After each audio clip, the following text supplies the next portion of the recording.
धर्म शास्त्रों को बिना पढ़े, बिना समझे हमें हमारे धार्मिक अनुष्ठानों के बारे में क्या जानकारी है, वो हासिल नहीं हो सकती।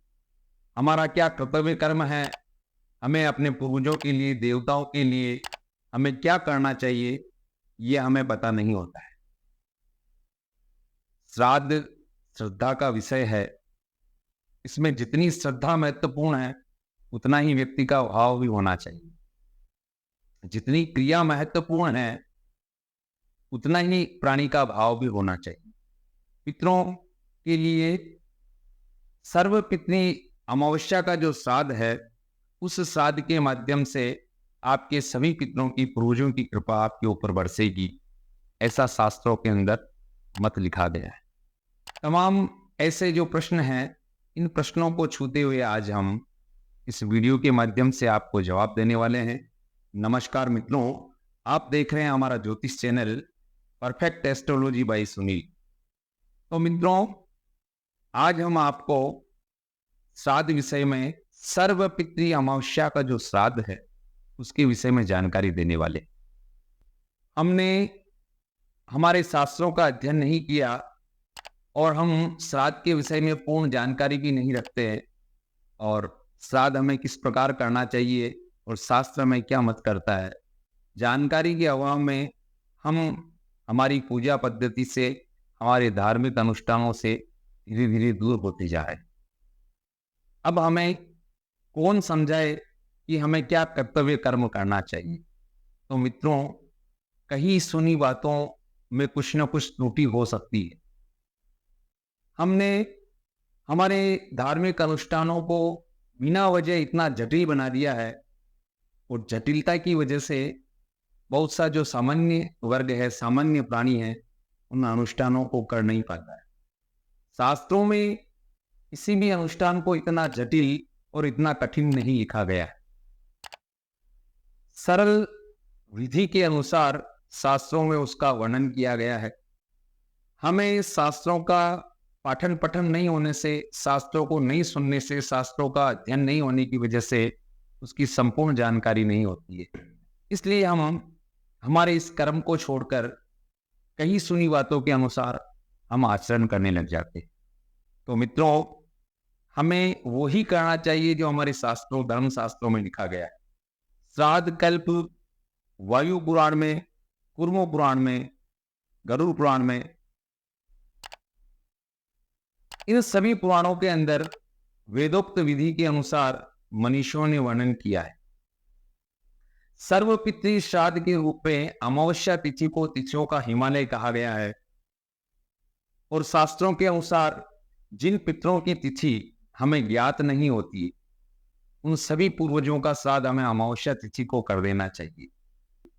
तो अनेक मतांतरों को मिलाते हुए शास्त्र का मत ये कहता है कि जिन पूर्वजों की हमें तिथि ज्ञात नहीं है, उन सभी पूर्वजों का, ऐसे पूर्वजों का अमावस्या के दिन श्राद्ध करने से उनको गति मिलती है, और दिया हुआ श्राद्ध उन पूर्वजों को प्राप्त होता है। अब इसी कारणवश समय अभाव की वजह से हम अन्य तिथियों को श्राद्ध, जब उनकी दाह तिथि पड़ती है, जिस दिन उनका निर्वाण हुआ है, संसार को जिस दिन उन्होंने छोड़ा है, वो तिथि श्राद्ध पक्ष में पड़ती है, और हम उस तिथि को श्राद्ध करना भूल जाते हैं, या हम उस तिथि के दिन श्राद्ध नहीं कर पाते हैं। तो शास्त्रों के अनुसार मत है कि अगर इस प्रकार के जो संपूर्ण श्राद्ध हैं, उन तिथियों को छोड़कर भी हम अमावस्या के दिन अगर सर्वपितृ श्राद्ध करें, तो सभी पितरों का एक ही तिथि के दिन संपूर्ण श्राद्ध हो जाता है, और वो श्राद्ध उन पितरों को अवश्य ही प्राप्त होता है। शास्त्रों में इसका अनेक प्रकार से वर्णन किया गया है। श्राद्ध का मतलब ही यही होता है कि जितनी आपकी श्रद्धा उसके प्रति प्रगाढ़ होगी, निश्चित रूप से आपके पितरों को गति मिलेगी, और उनके आशीर्वाद से आपका परिवार हंसता खेलता खुशियों से भरा हो जाएगा। मित्रों, शास्त्रों में अनेक प्रकार के श्राद्धों का वर्णन है। सनातन धर्म में मुख्य रूप से 11 प्रकार के श्राद्धों का वर्णन लिखा गया है। आप हमारा पुराना वीडियो श्राद्ध विषय के ऊपर बना है, आई बटन पर क्लिक करके उसको देख सकते हैं। इसमें प्रधान रूप से जो नैमित्तिक कर्म है, नित्य कर्म है, नैमित्तिक श्राद्ध है, ये सारे ही श्राद्ध शास्त्रों के अनुसार लिखे गए। हम किसी भी दिन श्राद्ध कर सकते हैं, लेकिन महत्वपूर्ण तिथि शास्त्रों में अमावस्या तिथि को कहा गया है। उस एक ही अमावस्या तिथि से सारे संपूर्ण पितरों का उद्धार हो जाता है। श्राद्ध किस पद्धति से करें, तो शास्त्रोक्त विधि के अनुसार कहा गया है, विश्व देवों का पूजन, देव तर्पण, ऋषि तर्पण और पितरों के निमित्त हमें तर्पण करना चाहिए। एक परात या भगोनी में जल लेकर दूध दही उसमें मिश्रित कर लें, थोड़ी काले तिल डाल दे, कुशा डाल दे और कुशा का आसन लगा करके बैठ करके हमें पितरों के निमित्त अमावस्या तिथि के दिन तर्पण करना चाहिए। उस अमावस्या तिथि का तर्पण ही हमारे संपूर्ण पितरों को प्राप्त होता है, पितरों की उत्तम गति होती है। क्योंकि शास्त्रों में लिखा गया है कि अमावस्या तिथि के दिन सभी पितृ घूमते हुए आपके द्वार पर आकर उपस्थित होते हैं। निश्चित समय तक वो आपके दरवाजे पर उपस्थित रहते हैं और जो उनके लिए, पितरों के लिए जब श्राद्ध करते हैं, उस श्राद्ध का भाव उनको मिलता है।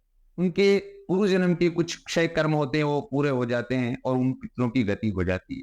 जाते जाते वो पितृ लोग आपको शुभ आशीर्वाद देकर के जाते हैं। आपके बिगड़े हुए जो काम हैं वो अपने आप धीरे धीरे बनने लगते हैं। परिवार में शादी योग्य बच्चे हो जाते हैं, उनकी विवाह नहीं होते हैं, तो पूर्वजों की इस प्रकार की कृपा से धीरे धीरे आपके काम बनने लग जाते हैं। किसी के घर में संतान नहीं होती है, तो इस प्रकार पूर्वजों के लिए तर्पण करने से संतान सुख उनको प्राप्त हो जाता है।